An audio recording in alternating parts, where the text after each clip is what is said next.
말씀은 다시 한번 말씀드리겠습니다. 하늘에 속한 신령한 복. 이제 세월은 벌써 바야흐로 2020년 12월 끝자락에 와 있습니다. 너무도 세월이 빠릅니다.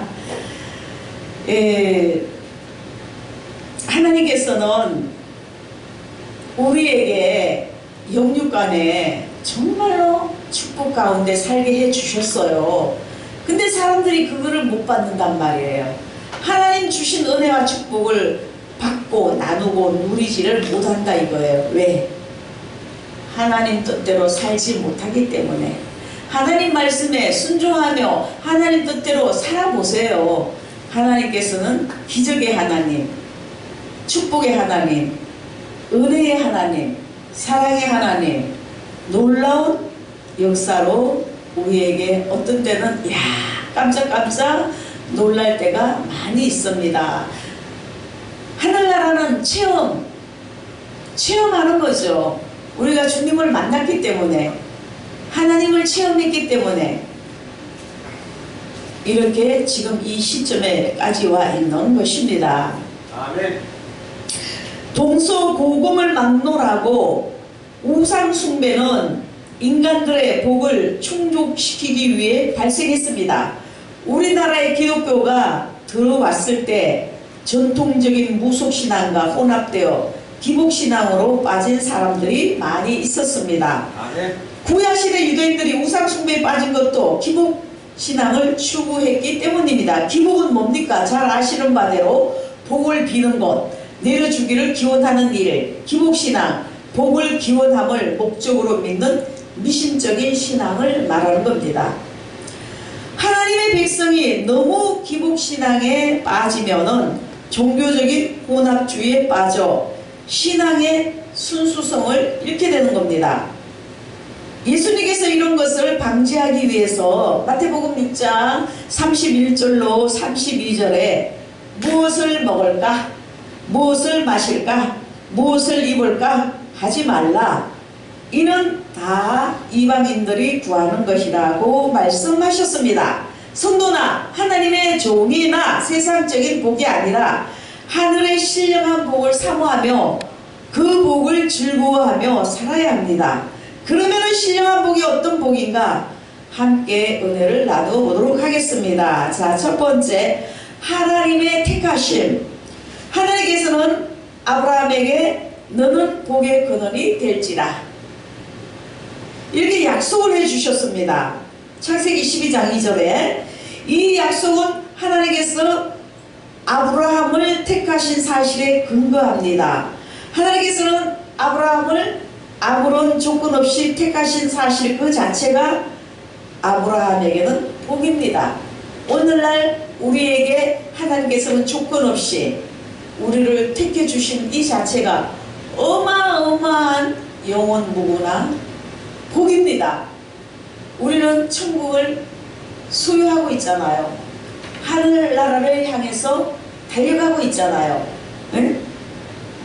사도 바울은 본문에서 하늘의 신령한 복을 받은 사실에 대하여 설명한 후에 그 복의 내용 중에 창세전에 성도가 그리스도 안에서 택하심을 받은 사건을 제일 먼저 언급했습니다. 다시 말씀드리면 하나님께서 우리를 천지 창조 이전에 이미 우리를 이 땅에 보내시되 자신의 자녀로 삼을 계획을 하셨던 것입니다. 예레미야서 1장 4절에서 5절에 보면은 여호와의 말씀이 내게 임하니라. 내가 너를 복중에 짓기 전에 너를 알았고 내가 태에서 나오기 전에 너를 구별하였고 너를 열방의 선지자로 세웠노라. 저와 우리 모두는 창조 이전에 하나님의 신령한 축복, 이 하나님의 신령한 축복에 포함되어 있음을 의미하는 겁니다. 이처럼 엄청난 축복 속에 사는 우리는 보이는 세상에만 몰두해서는 안 되는 겁니다. 하늘나라 세계를 바라보고 살아야 되는 겁니다. 두 번째, 그리스도 안에서의 구속.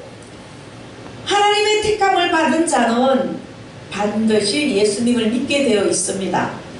또한 하나님은 인간의 이성으로는 납득이 가지 않는 자를 구원하셔서 이성적으로 지혜 있는 자들을 부끄럽게 하셨습니다.